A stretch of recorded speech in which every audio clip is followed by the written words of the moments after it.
everybody. Welcome to our Grace of Kings live show. I am joined by Emily. She also has a booktube channel, MacInnis Mama. So I'm going to let you introduce yourself a little bit. Hello, like Stephanie said, my name is Emily and my channel is MacInnis Mama. I do post bookish content, of course, and bookish content mostly, but also some gardening content and some like motherhood style things because I have 3 boys, but that's kind of sprinkled in there a little sporadically. Well, hello, Joanna. Welcome to the show. Sorry we're a tad late. I know that you were probably already on there and waiting because in your time zone, it's a little bit late, but thanks for joining. So 3 boys, sheesh, I know. I don't know how she even has time for reading in all reality. So we're going to start out spoiler free for the first part, and then we'll let you know when we jump into the spoiler part. So you'll be aware. And if you don't want spoilers, you can hop off. So I thought we'd just kind of start by kind of talking a little bit what the book is about in general. Would you like to give kind of a little synopsis, or do you want me to? You can. Okay, sounds great. So Grace of Kings by Ken Liu is a very epic adult high fantasy series. Oh, you have the same version as me. Yay. And it is very much focused around this kingdom of islands that has been conquered by the first emperor of these islands and been united. And it is essentially about a rebellion against this emperor. And what happens from there. It's been described as silk punk, which is kind of like a subgenre of fantasy. And it's definitely its own unique style. I feel like I've never really read a book that has the same feel and writing style as The Grace of Kings. So yeah, I think that's kind of a basic overview of it. We don't want to get into anything spoilers. You should show your gorgeous editions before I have to hop off. I'm non-spoiler since I haven't read the books yet. Okay, I can definitely do that. Those UK covers are so beautiful. They are. Okay, I'll be right back, guys. I'm going to go grab Emily. Why don't you tell everyone just a tad tiny bit about what you like about this book without spoilers while I go get those editions? Okay, what I liked about the book, I think I am in the minority where I didn't love this book. It's so hard to explain it without spoilers. I loved the mythology and all the history that's involved in this epic fantasy, but I had major problems with pacing.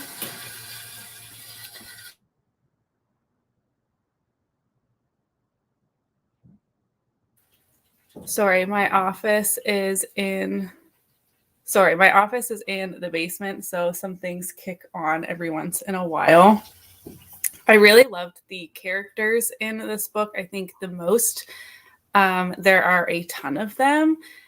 And I love that there is like a glossary for them at the very beginning of the book. And I constantly found myself flipping to the front to keep everybody straight. Yes. But yeah, like I said, I watched a few like reviews on YouTube, like non-spoiler reviews. And I really think I'm in the minority on like not completely loving this book. And I'm so excited to hear your thoughts, Stephanie.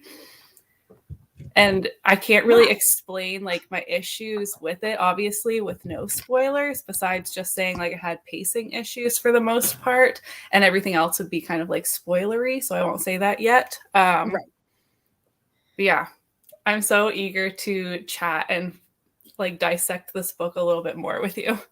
I am too, because I feel like like I said, it's very different book. So I can see why people would and wouldn't like it. Like I can definitely see both sides of that. Because it's super unique. The writing style is so different. So these are the versions that Joanna was talking about. These are the broken binding editions. They are essentially the UK hardcovers, but The cool part of them is the sprayed edges. So they're so gorgeous. Right? Like, I don't think I've owned anything with that cool of sprayed edges. Like, that's just stunning. Yeah. I think they're out of order. I think they need to be the other way. Dang it. Looked right on my side. But then I was looking at them from like facing me. Sorry, but yeah, they're absolutely stunning and I love them. And you're lucky I love you, Joanna, because those have not left that shelf for a while. I brought them up to do some pictures and then I was like, oh, I'm so scared I'm gonna like scratch them or do something to injure them. And so they don't leave the shelf very often anymore. It's so funny. I didn't want to wreck my copy because it was like on back order and stuff. And so I had gotten a copy from the library and was halfway through when this arrived at my doorstep. And I was like, I should return the library book and just read this. So I was like, no, because what if I wreck the spine? I might as well keep it in pristine condition. Yes. So for those that asked, yeah, they are from the Broken Binding. So that's where I ended up getting them. They're a UK company, UK-based company. So, but I totally get what you're saying. Like though the hardcovers for the Grace of Kings are actually a little bit more expensive now. Like they cost a decent amount more. I don't know why. Maybe when they do like the reprint or whatever, but yeah. So I get it. I baby my books too. And sometimes I'll like, because I have this copy, but I also have this copy and this is my reading copy. And then when I'm done with them, like I'll give these to a new home and someone will be happy and like, it's not a waste, but I definitely cannot read those other versions. Like that would cause me so much anxiety. So no, keep those ones perfect. Right? They have to be in perfect condition because they're irreplaceable is the thing. Like I feel like when things you can't get more of it, like I'm more nervous about it at least because I can't replace it. But yeah, I understand. Okay. So how did you feel about the writing style of this book? Particularly like the voice of it, because it is written in third person, but it's a different third person than a lot of books. I don't think my issues really came from the writing style. It definitely was different. And at the very, like when I first started the book, I found it like a little trickier to get into, I guess. But like as the book went on, you know, I fully like got used to it, I guess. But there are definitely some like writing style choices that also tied in with the pacing that just like wasn't connecting for me. Yeah. No, I agree. I think it is definitely different. And I too got used to it. And I thought I really did I did enjoy it actually. I liked the writing style, but I felt like it had an almost omniscient narrator feel to it when I was reading it. I don't know if that's actually a word to describe it, but that's kind of how it felt to me, is that we weren't necessarily reading in third person from this person's point of view. We were more being told their story by someone else, was the feel of it. Like that was the vibe. I found that like more so in spots. So I don't know if in like certain sections of the book it was a little more obvious like that. Like you said, more of like a narration from like above. Sometimes I felt like I was viewing the story from like almost like a bird's eye view of like what was going on. Exactly. And then other times, the parts I enjoyed the most, I really felt like immersed in with the characters. But then sometimes we got like a wider view, and that would almost like pull me completely out of the story in a way. Mm-hmm. I agree. I think that sometimes the writing style, for me personally, lent towards not getting quite as invested in the characters in particular. And I'm quite a character-driven reader. And so reading in that way, I didn't actually feel as much of a connection to a lot of the characters as I would have liked. So like, I still really enjoyed the book. I liked it a lot, but I can't have a book be like a favorite if I'm not that invested in the characters and I don't have that emotional investment in them. So I think that's one of the things that his choice of writing style kind of affected for me personally. So yeah, I can totally see that. Yeah. How do you feel about the prologue? Did you like for the introduction to the whole book? Like, how do you feel that prologue did for it? I think it was really well done. I think it did suck me in and like get me invested in the story right off the bat. It was very overwhelming because there are just, you know, so many characters and stuff in this book.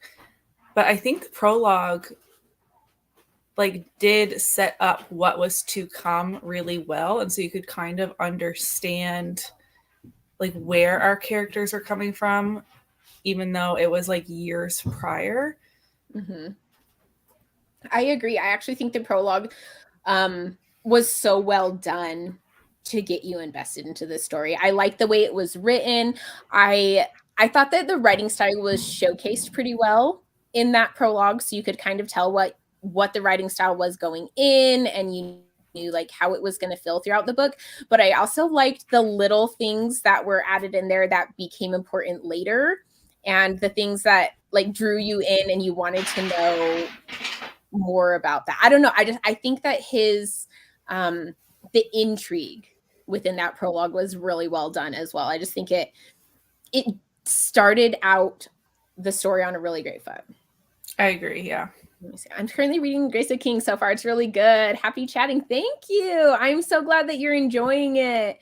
I agree. I think the beginning is an excellent start to it. That prologue, I think it drops off kind of quick after that, though, which was a little bit abrupt for me. I didn't think it was bad, but it definitely felt like you went from this, like, oh, the prologue is super awesome, to all of a sudden you're like, okay, now we're just kind of following this guy as he goes along in his daily life. And it's a little bit boring for a little bit. So I agree. I think maybe the prologue also set off my issues with pacing. Because like you said, it was like so action packed. We were like dove right into the story, and then it went like really mundane. And then the book kind of continues in that same fashion, like as we go along, like lots of action, mundane life, you know, like as the book continues. Mm-hmm. I think that's something of his writing style that has a lot to do with like how I said before, where we're not really in those characters' heads quite as much. Like it's not the normal third person that I'm quite as used to. So it almost feels like the mundane parts aren't as interesting to me just because of the way they're told. Because I love mundane parts in books in all reality. I think they're very entertaining and I could just sit in people's lives all the time. But it has to be done in a way that I care about the characters enough to just sit in their lives and really kind of chill with them as they go through. And I also do think that the timeline of this, having those mundane times in there when we covered such a huge expanse of time and things happening both politically and in the military and everything, they just felt a little bit less important than they might have if it was like a shorter, more focused time period throughout the book. So Yeah. I think in those mundane periods, that's where we really get to see a lot of character development in this book, which I really appreciated. Sometimes when fantasies are just so action-packed and like breakneck speed, you don't like fully see like this development happening. We just kind of go from point A to point B. So I appreciated those, but like you said, it kind of like those are slower parts, and then there's like a lot of action, and then all of a sudden there's a big time jump, and then we're back to like a more mundane, slow pace, and it was kind of like whiplash. Like yes, it definitely has that aspect of it throughout the book. I agree. Like it's just so different is the thing. It's not like a regular book where you're like, oh, the pacing was off because of this and this, but like the pacing was just so different than other fantasy books that it's almost hard to compare it to things that I've read before. So yeah, I think objectively this book is amazing, and I can totally see how so many people love it.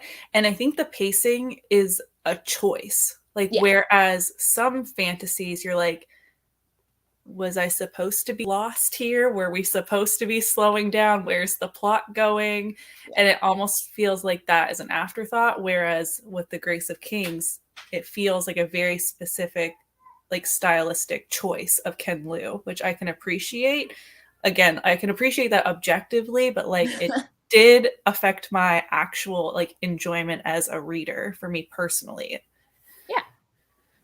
No, I get that. Okay. How about we start jumping into spoilers? So if you don't want to be spoiled, I think I might even put up a banner that says spoilers. So I need to edit this. Okay. There we go. Spoilers. That way, if anyone joins, they know we're talking about spoilery parts of the book. I just don't want people to get spoiled if they haven't read it. That's not fair.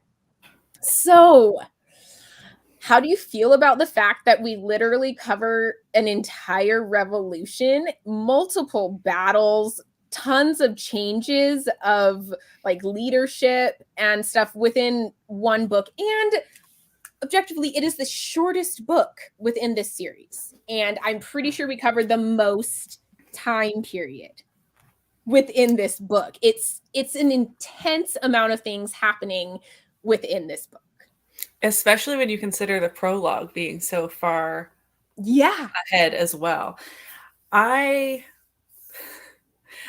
keep going back to pacing, but I think that really did affect, because sometimes like all these battles are happening, we have these characters, and then I feel like some parts were like, and 5 years have passed. Yes. And that's legitimately what happens sometimes. Yeah, and I'd be kind of like, wait, but and then he tells us what happened in those 5 years, but like we weren't there. So again, we're getting that like bird's eye view and like a recap to catch us up to speed. And I almost feel like I wanted to see those things that happened in those 5 years. But then of course the series could be like a million books long if he kept us like completely up to speed, and maybe it would even be, too repetitive. So I don't think I liked that it spanned so much time, but I also liked the vast difference in our characters, like their development over such a long period of time as well. Like in the prologue, they're children, and now we see them as like full adults, and we kind of followed them through that whole time period. Yeah. No, I agree. It's reading it and covering that much time, I feel like it almost had a like told story feel to it, because we did just get so much happening. And like you said, sometimes they would kind of just be telling us what was happening in between these big events. And we weren't really experiencing everything that the characters were experiencing. And it wasn't like there was just one time jump, which a lot of books do have a time jump. Like there were a lot of significant time jumps where we missed a lot of significant things. And so I just feel like it didn't go as in depth into some of the things that were happening. And in that sense, it almost did feel like a told story, like you're kind of telling what's happening because you did leave out so many of the details. But I've heard that this book is essentially a prologue to the rest of the series, which I don't know. I haven't read the rest of it yet, obviously. Yeah. But I could see that just because we did cover so much information within this, it has kind of that feeling of setting us up for what's to come next, rather than this is our essential story. Like this is the story we need to know to get us ready for the next story. Yeah, which I've also heard that, and I'm really happy to, because while I didn't love this, I'm still very excited to continue on this series. And like you said, we had some like told story parts, and those are the parts I didn't love. They felt kind of like history textbook to me. And I loved the parts that were like showing, not telling. And I'm just telling you what happened so you're back up to speed on where we are now. I I found those to be like a slog. Like I really had to get through those chapters to like keep going, and like it took me a million years to read this, I think, I remember. because of that. I remember You're like, you are reading you it. done I felt a yet? little bad. No. I know, you're like, I'll get there. I just need some more time. In all reality, though, I love those types of chapters that are like told story. They're kind of telling us how it went more quickly. I really enjoy that in books. Like when people actually are telling a story or something, I really love those types of things in books. So those didn't actually bug me. I actually really enjoyed them a lot. I feel like my least favorite was probably when we were like in the in between parts and like nothing was happening, but we were hearing, like we were kind of being told, oh, this person's really paranoid about this, so I'm gonna do this, and this almost like y'all are just kind of sitting there doing nothing. Like, come on, let's do this, let's make things happen. So And I think another big like problem I had is I don't love the miscommunication trope. I hate the miscommunication trope. And there's like one giant miscommunication that sets off a big part of this book that I'm just like, yeah, can you listen, please? That would have changed the tone of everything. I agree. I disliked that so much.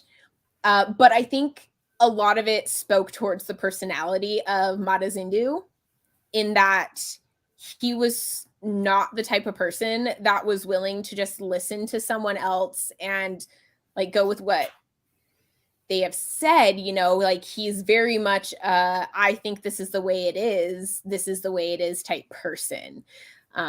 So I, as much as I hate the miscommunication trope, I do see it happening there. It still bugged me though. I really didn't like the like character arc of a lot of our characters, actually. Hardly Like any of them. none of them are good people, really. Maybe who was the guy that was on in the prologue? He was on the kite. Oh, Luan yes. or something. He was the only Part of one the that I was Z. like, Luan's, yeah. Luan Said Zudi? Y-A. Nope. That's the name. Ah, what's the names? They have like a list of names at the front, right? Yeah, I'm trying to. Where is it in this edition? Because Oh I was reading the other one. Luan Zia. Yeah. Right? He was the only one. Yeah. And he went to like Tan, Adu, and stuff. He was the only one that I thought was like, yeah, a good, wholesome character. Yeah, like he was actually a good person and wanted what was like good for everyone. He didn't really have selfish reasons behind it in all reality. Yeah, and I think a lot of our characters started off as good. Yes. And so Ken Liu did an amazing job like constructing these character arcs, and they all had this like point where they started doing selfish things. Yeah. And you could like really see those changes happening. And I did love that, but at the same time I was like, I hate these characters. Right, I agree. I think Ken Liu did a great job with the commentary on power corrupts, where you can start out as a really, really good person and you might want the best for everyone and actually have really good intentions going in. And then as you get more power and you have to make those tough decisions, sometimes you start kind of like letting your morals slide to the side if you think it's for the benefit, could be for the benefit of others, or you just get power hungry and selfish and you start doing what you want to do and just thinking that you're justified in that because of the position that you hold. Yeah, I agree. But even like Gia, like Cooney's wife, yeah, she even had like selfish actions in there. Because I loved her as a character. And then she started doing these like shady things. And I was like, here we go. I know. Also, I feel like all the characters went downhill. Like you see them and you love them at the beginning, and then some of them go down real quick, but some of them, like, they build them up and you're like, oh, I love them so much. And then it's like he always has to just like, so you can't really actually love any of these characters. It's like he doesn't want you to. He wants you to kind of have this feeling of none of these characters are good. I am kind of rooting for this person, but also not, throughout the entire book. Yeah. And he does it well. I think that is very well executed in all reality. Oh, definitely. Like, I think Ken Liu did an amazing job with the characters and the plot and like how we got from point A to point B. So that's why like I kind of struggled with my rating on a Goodreads standpoint, because I was like, this book is objectively amazing, so why wasn't I like flying through it? I think it's his writing style and pacing. Like, even if you don't dislike it, sometimes writing styles do lend towards you not being invested enough to want to just keep reading constantly. And I think that's fair in this. Like, his writing style is very different. And me personally, when I'm not as invested in individual characters, it's harder for me to just like fly through a book. I love characters. Like, characters drive books for me. I love good plots and stuff like that as well. But gosh, I love having the great characters. So I really love having a character that you could like truly root for. And I think for a while it was Cooney. Yes. And then Cooney Garu. At some point, you weren't really rooting for him either. I know. So one of the things that I really loved about this book was the bromance between Cooney and Mata. Like, I loved their bromance. I thought it was so awesome. And I am so disappointed in where this went. Like, I was rooting for their bromance. I really thought that would be resolved. So, like, going back to the miscommunication, like, of course, when he like arrived, was like coming towards the city, and then like all those soldiers and stuff stopped him and said like, oh no, he took the city before you, because that's what they were told. I thought they would like reconcile their friendship after they got like the full explanation and like actually got to talk to one another, but that's not what happened. Oh gosh, as I was reading through it, as Mata started to show how prideful he was and how unwilling to compromise he was, as soon as Cooney took the city, I knew it was going to be an all out between those two, and only one of them would come out of it alive. I was like, there's no way that these guys are going to be able to be okay with this, because Mata won't be okay with it. I think Cooney would have been just fine if Mata had been fine at that point. But once he made it into a thing between them, like, once they weren't on the same side, I don't think Mata almost stood a chance, because Cooney was so much smarter. Like, Mata was so amazing in battle, but Cooney was so much smarter and so much more charismatic, bringing all these really intelligent people to him. Like, Mata got the warriors the most, I feel like, but Cooney just got all of the really strategic, smart people on his side. So I just felt like Mata almost didn't stand a chance after that. Like, he should just let it be and not turned it into a battle. Yeah, like he didn't even trust like his own advisors or like ever listened to them. It was like his way or the highway, and he never like thought through anything. Whereas Cooney like really took counsel well, especially in areas that he like was not knowledgeable in, which I thought was like really smart.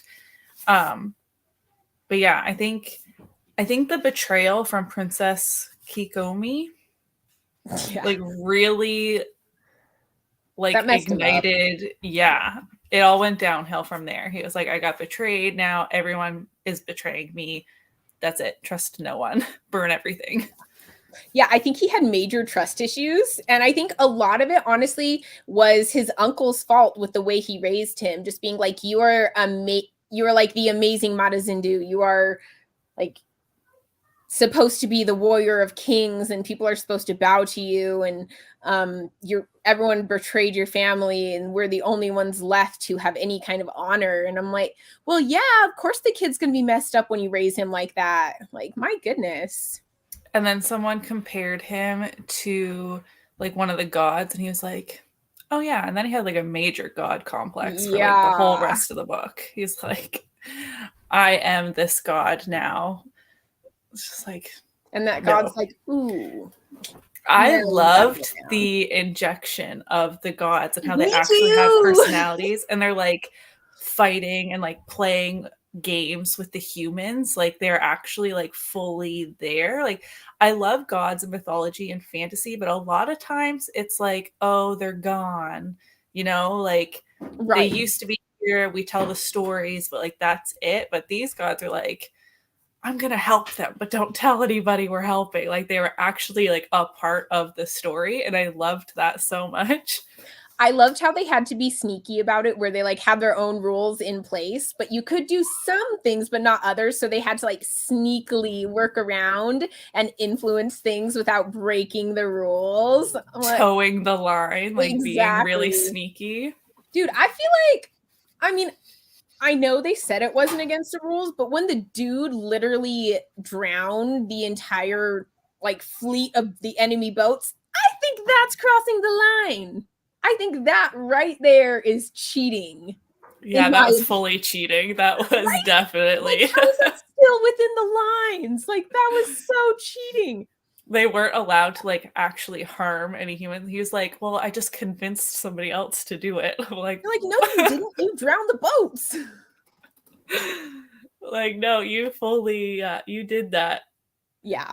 Nope. I thought that one was a cheap shot. I'm like, I'm never going to agree that that was within their laws that they put down. I'm always going to fight that one.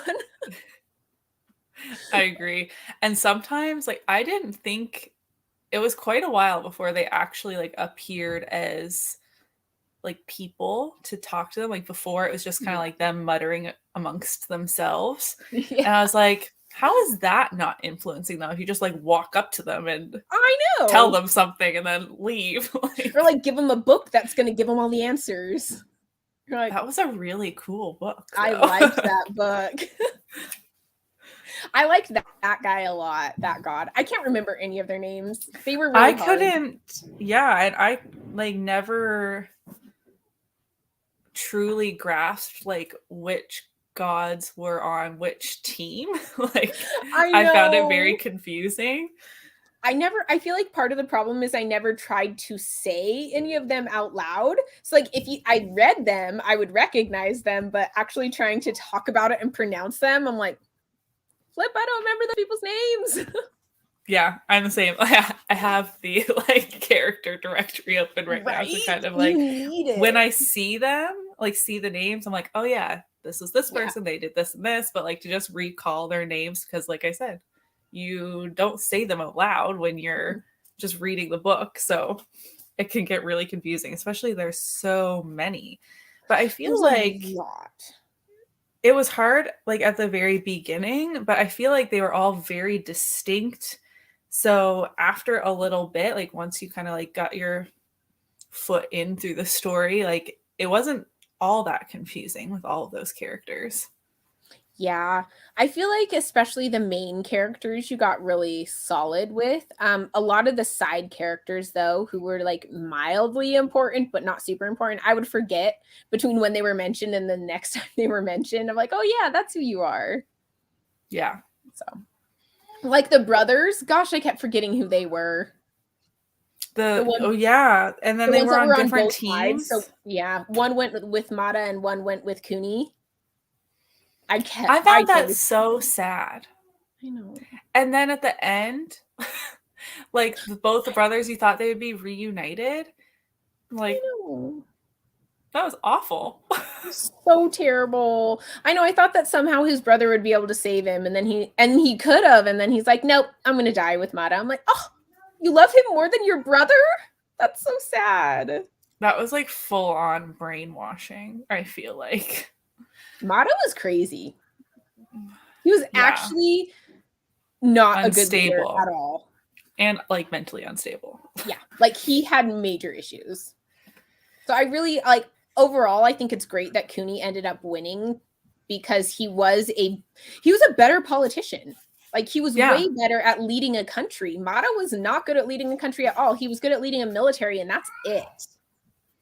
And I feel like even though Cooney had some like major selfish moments, he still always did it for the people as like a broader sense, not even just the people in like whatever, you know, city or country or whatever that he was residing in, because he kind of like moved around, but like he always had the full world like Yeah. at the forefront of his mind, whereas Mata is just like, oh, I win, you can have a piece, you can have a piece, you go over there, thanks for Yeah, killing somebody, you get this. Like, yeah. No, I agree. He kind of divided it up willy-nilly, not thinking about the people that live in that area. And I think that a lot speaks towards like colonialism in general, how when you conquer a place, you can't just divide it up the way you want to. Like these people have very long-standing relationships and traditions and ethnicities and groups that they are connected to, and you can't just divide it however you want. That's going to cause major problems. And we see that in today's world. And so I think that was a really good example of him showing how when you have no idea of what's going on in that area and then you take all that power to yourself and just decide the way you want it to be, it's going to cause problems in the long run. And definitely we saw that, like the people were not okay with the way that he decided to set things up, and rightfully so. Like you can't just divide a country in half and be like, okay, you get that half, you get that half. And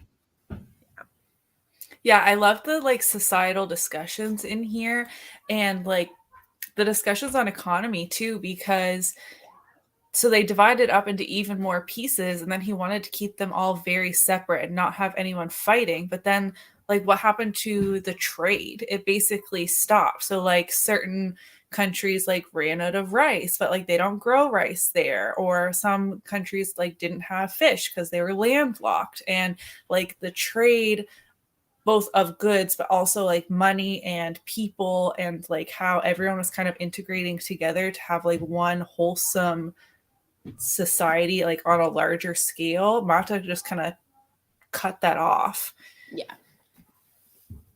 Yeah, and I think that's something that Cooney really recognized, and they did say it very clearly in the book. This was very spelled out. But he did talk about that, how there were good things that came from the emperor, like the trade and like people being able to talk to each other and communicate, and the like more standardized money or standardized like education or measuring system, those types of things. Like they were very beneficial to the people, but they were very much forced upon them. So it didn't have the same effect as the emperor thought it did, because you have to have the people on board in order to make these changes. You can't force them on people. So. Yeah, and I love that like Cooney recognized that the other emperor's like end goal was kind of where he wanted to go too, but that he went about it the complete wrong way. Like he just stormed through and conquered everything. And then even with like having a standardized language so that everyone can communicate, but you don't have to like erase an existing culture to have that. Like why couldn't everyone just be bilingual or something like that? You know what I mean? Yeah. Like he recognized that the force of the emperor was actually harmful. Like it didn't lead towards his goals. Like just because you have this idea in mind, it doesn't mean that's what the people want. And even if it's like a good goal, like overall, if you look at the emperor's goals, that aspect of it was good. Like he wanted the people to all be able to communicate and to trade and to open up these borders and to really let these people kind of like learn different ways of life. And that wasn't a bad thing. It's just some of his other goals were not good, and he definitely went about everything quite poorly.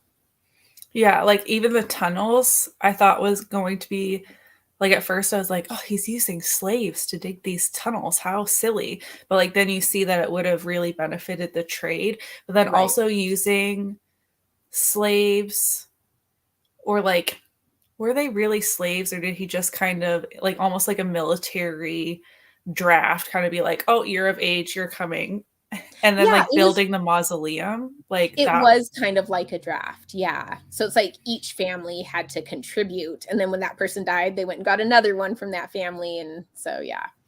Which I Yeah. think I mean, I don't know a whole ton about the Asian culture, just like some, but I think that was more common for their types of drafting, was each family would contribute a certain amount, or And like that a makes certain. sense, especially like on a military sense, or even to do the tunnels. I was kind of like, okay.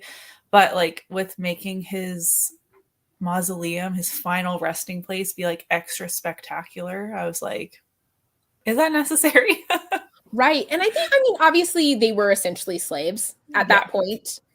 Yeah, they didn't call it that. They said that, oh yeah, you can work your time and go home, but like it wasn't really that. So yeah, they were essentially slaves.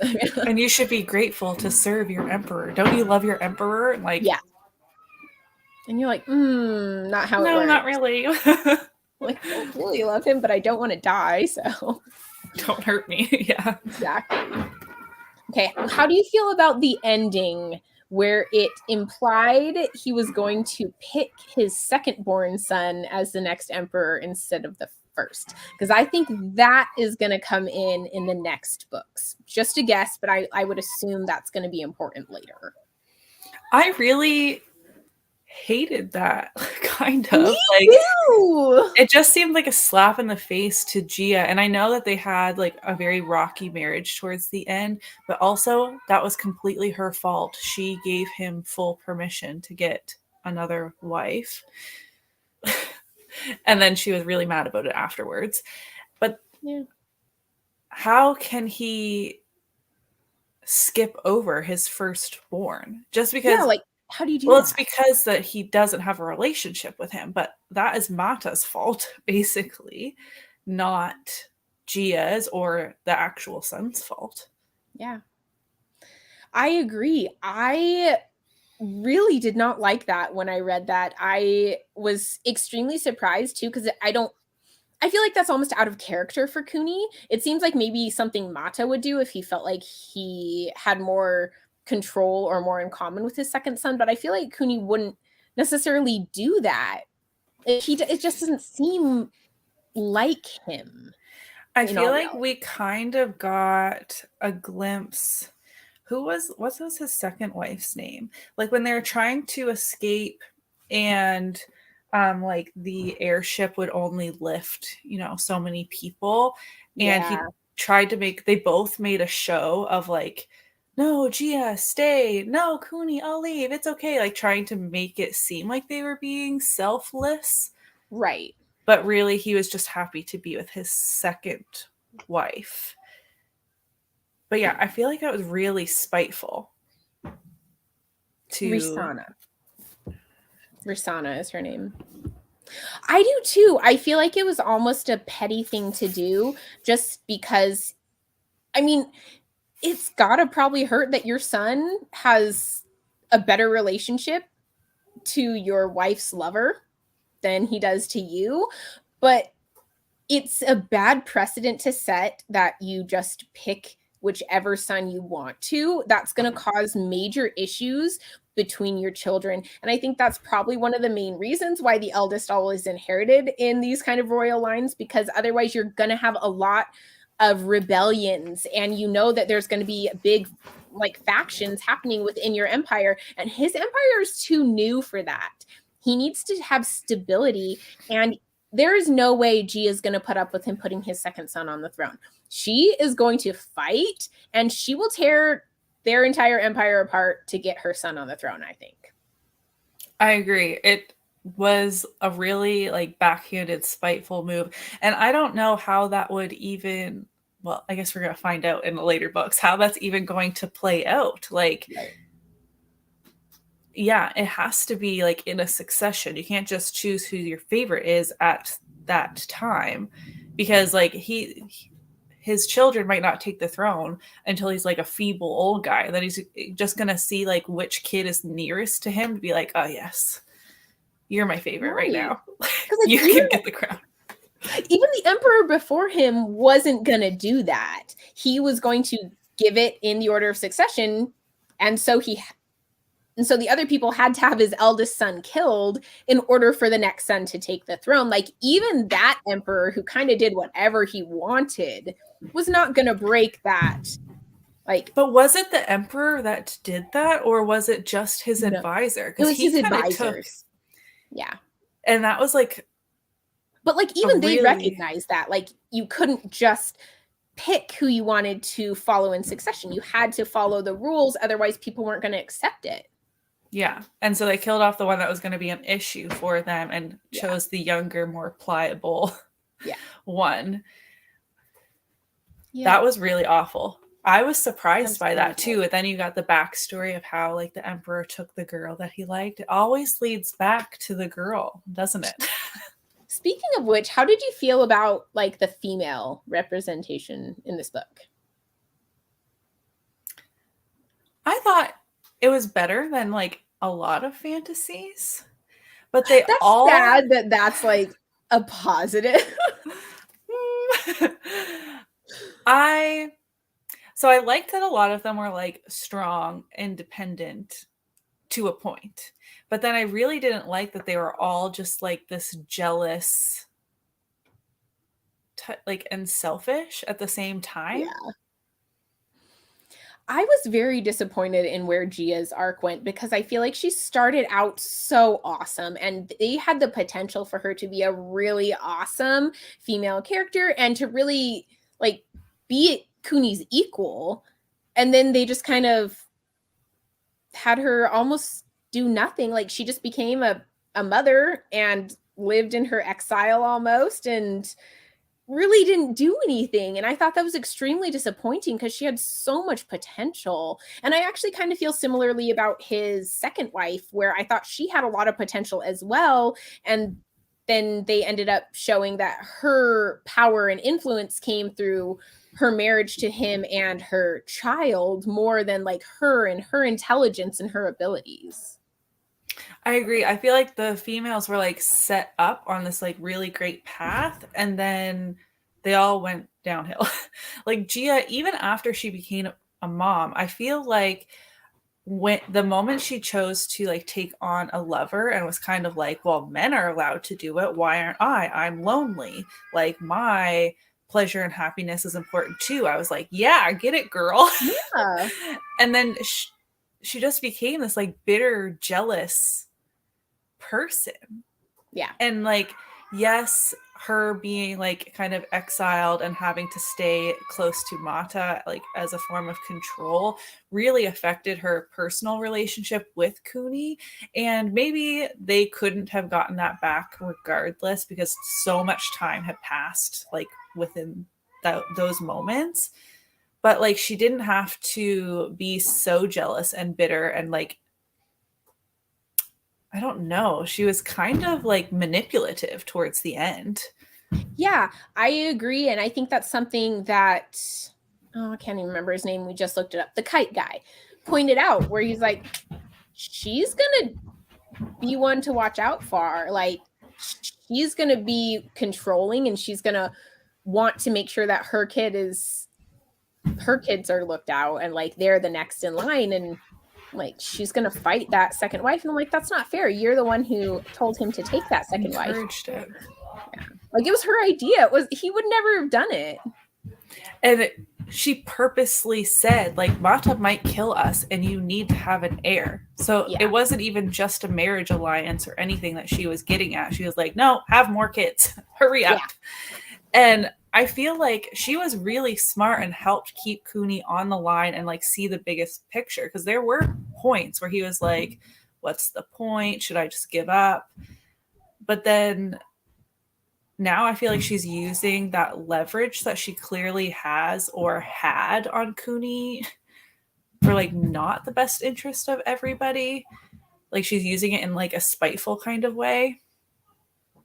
Yeah. Yeah, I was very disappointed in where hers went.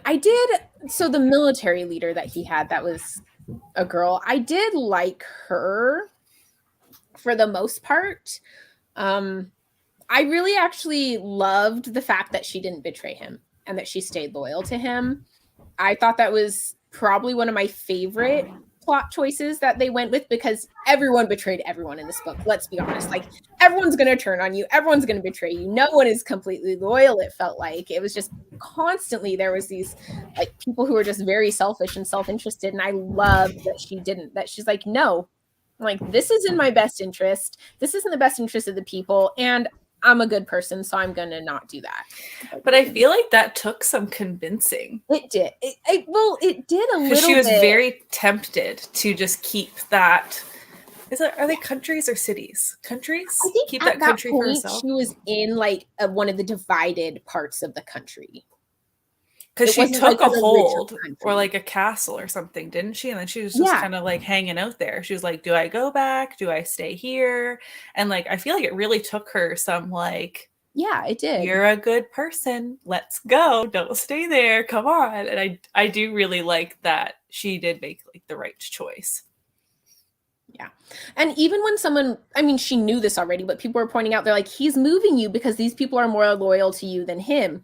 And she's like, I know, but I'm going to do it anyways, because this is only going to cause problems down the line. Even if I'm more powerful, it's not what's best for like the empire. Plus, I'm loyal.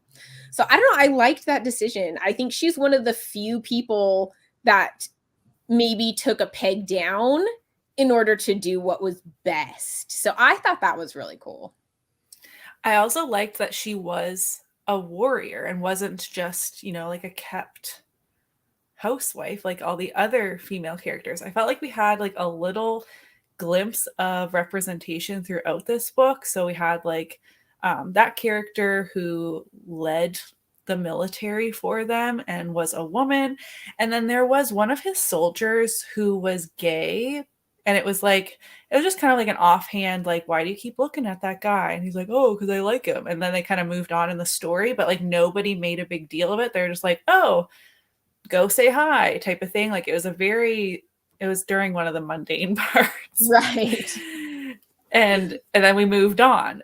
But it wasn't like, I just really liked having the representation just kind of like interwoven into the story in such a way that it made sense without like lingering.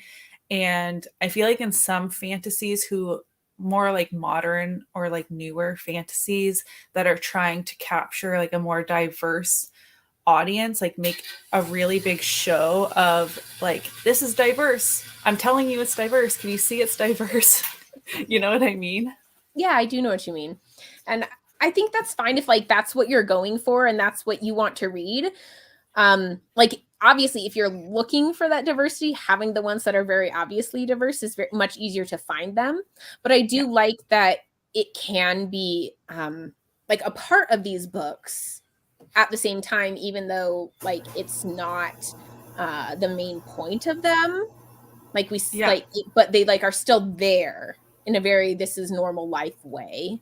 Yeah, it was like a very genuine part of their culture. Like, right. It wasn't a big deal. Whereas other fantasies, I don't know. I just feel like they make a big obvious show about it in a less genuine feel.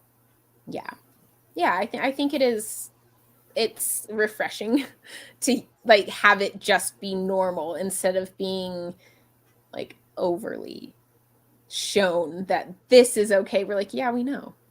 Yeah, it's okay in real life too. We get that. We know. Thank you, but we know. Yeah, I agree. Yeah. It's true. It is a thing. Okay. Well, I think that's about my things about it. Do you have any predictions going forward? I'm not a big predictions person, but I know some people like to do them. I don't usually make predictions either, and I don't even like read the back of books because I feel like I've gotten spoiled too many times. So I don't know. I feel like the ending was very like open. I don't feel like we have a strong direction in plot on like what's going to happen next. Like our big bad is dead. So Yeah. I know that the world gets bigger. So I did like peek in the inside cover, and the map is bigger. So clearly Oh, we're okay. going to get some other people involved, but like I have no idea on like where this is going to go. Yeah. The only thing that I could even think is this potential rivalry between the brothers is the Yeah. thing. Like maybe he's going to name his second son and it's going to cause some issues because he should have named the first one. That's kind of the only thing that I can think of that could be a potential conflict. But I mean, there's 3 books coming up, so I'm guessing it's going to be much more than that. Yeah, So, definitely. and And I they're feel like, chunky. and right now, I think we're going to have some more like big time jumps like we did in The Grace of Kings, because those kids are like toddlers right Yeah. now, right? I So, think they do have a time jump. I think that someone who said that this was almost like a prologue said that there's a time jump. But I try to okay. avoid, like you said, a lot of the stuff that other people say just so I don't get spoiled. I'm so scared of being spoiled. Some people say things like so offhandedly, and I'm like, I'm pretty sure I You're didn't like, want to know dude, that. I know. Oh my gosh, have you ever read Robin Hobb? I have only read The Assassin's Apprentice and the second one of the first trilogy, Royal Royal Assassin. Assassin. So if you read, so I never read them before. I never read the backs of the books before reading the books, but when I read the books, the back of them have things that don't happen until like 100 pages from the end. I'm just like, what are you doing? I'm scared. Like, I've been ruined on other books on reading the backs, or like sometimes like the blurb at the top will be like major spoilers, but it's like the most exciting part. It's kind of like movie trailers. You ever Yeah. notice some movie trailers have all of the exciting parts? Yeah, Like, you're like, you're spoiling the whole movie. all the other parts were boring. Yes, I agree. And I don't watch like individual reviews of books because I find that people get too in depth and spoil. So I will only watch them for books that I have read. I know not everyone feels this way, and that's fine, but I hate spoilers. I got a major spoiler for Project Hail Mary, and I was so disappointed while I was reading the book because like that was so cool and it would have been really cool to go in blind. I feel like TikTok is a bad place for TikTok spoilers. is the worst. And like sometimes they'll flash spoilers and then just jump right in. I'm like, I didn't even have time to scroll. And sometimes there are no warnings, and sometimes it's the comments. Yeah, I don't look at comments Like if I've it's gotten so on many Book spoilers Talk. for Throne of Glass. I'm like, you're rude. Yeah, very Like I rude. wanted to Or read that series blind. sometimes they'll be like, let me convince you to read the book by their aesthetic or whatever, and they have like a bunch of like fan Yeah, art yeah, I've or seen those. stock photos.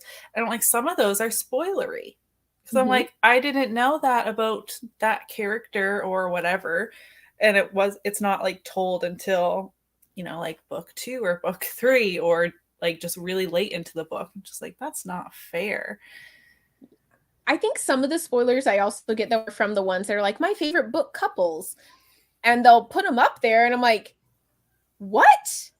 They're Like together. like this is crazy. Like for Guild, that book, that's not even in the first book. Oh yeah, that is not cool. I haven't I'm read the second or third, but I know that it wasn't in the first. I like watching like mini reviews, like how people describe books and like reading wrap ups. I'm like, that's just enough to convince me whether it's going to be for me and if I should add it to my TBR, or like probably not for me. But yeah, I don't watch dedicated reviews until after I've read the book. And even sometimes reading vlogs, like longer reading vlogs, depending on who it is, Yeah. sometimes I'll avoid unless I've read the book, because I'm like, they're not really spoilers, but they just talk so much about their feelings on certain parts where you just kind of like, no. Yeah. Yeah. I agree. And I know I'm guilty of doing that sometimes. But I do try. I try to avoid it in my videos, but I think TikTokers don't even try to avoid it. They don't care. No. So And annoying. sometimes trigger warnings also can be very spoilery. And I feel like trigger warnings should be made available to those who need to know Yeah, like which if you are want included. them, they should be Yeah, more like, optional. yeah, if you know that certain something in a book is going to be very triggering for you, you should be able to seek that out. But sometimes they say things that is like a major plot twist or just something that happens towards the end of a book, which isn't like a full spoiler, but also if you know the trigger warnings and you didn't need them, then it kind of takes you out of the story a little bit, I Yeah, guess. I like the ones where people say check trigger warnings Yes, because there's like online websites that have trigger warnings for books. So they're very easy to look up. It's not like you have to have found someone who read the book to tell you in their review what they are. There's many, exactly. many websites that have them on there. So, Yeah, and some authors, I don't have a book with them, but someone mentioned in a wrap up that a couple books had the trigger warnings like I have one of those. Yeah. in the pages, which I think could be good as Yeah, well. because you Again, can like just if you see need that it. it says trigger warning and not read it. Yeah. Like, that's fine. Yeah. But okay, well, I think that's about it for today. Oh, hello, Andrew. How's it going? Have you read Grace of Kings, Andrew? I don't think you have, if I remember right. I don't remember you ever reading it. But I think that's about the end of the show, though. Sorry. I'll be seeing you not too long for our live show, though, for Rain Oh my Wild. gosh. Do you have like a full day of live Not shows? today. We're going to do Oh. this one like later. But I had the Malice live show earlier today, and then I have this one. And then tomorrow I have the beautiful ones that I read for the PBR Star Hop. And then I also have the Warbreaker one tomorrow. So Oh my gosh, you're busy. I am busy. It's fun though. It's a good weekend. So Yeah. okay. Well, this was really fun. Thank you so much for joining me, Emily. I loved it. Thank you for having me. I was so honored when I got your message. Good. I thought it would be really fun because I know that you had read it and I wanted to chat with you about it anyways. So I'm reading this in April. Okay. Yeah, I know a lot of people are reading in April, but we started early, so we're not going to have to cram for the final book because these are chunky and can take a while to get through. Not for you, though, because you read so fast, but whatever. I needed the extra time. I know. I'm actually glad I started now, even though the other book was pushed back to June. Because they're thick. And the next one is even bigger, and I haven't started it yet. So. Me either. I'm still reading Malice. Oh, that's fine, though. I love it's whatever. We're starting Valor, though, so you can just jump right into Valor after Malice if you want to. I started stacking up like my March TBR and like, buddy reads and read alongs like these, and then my other commitments and like Aurelium. And it's quite the stack of like, yeah. I don't know who I think I am because I can never read this many books. That's how I feel. I did my TBR Star Hop, and then, at the end I stack like all my commitments. It got heavy. I couldn't really hold it very well. You gotta take a quick thumbnail before you fall over. I know. I'm just like, okay. Well, Faith of the Fallen. Yeah. You know it, Andrew. Okay. I'm going to go eat some dinner, but thanks so much for joining. And I'm going to make the Discord for the next book. So you guys can come chat over there with us. Thank you. Bye. Bye.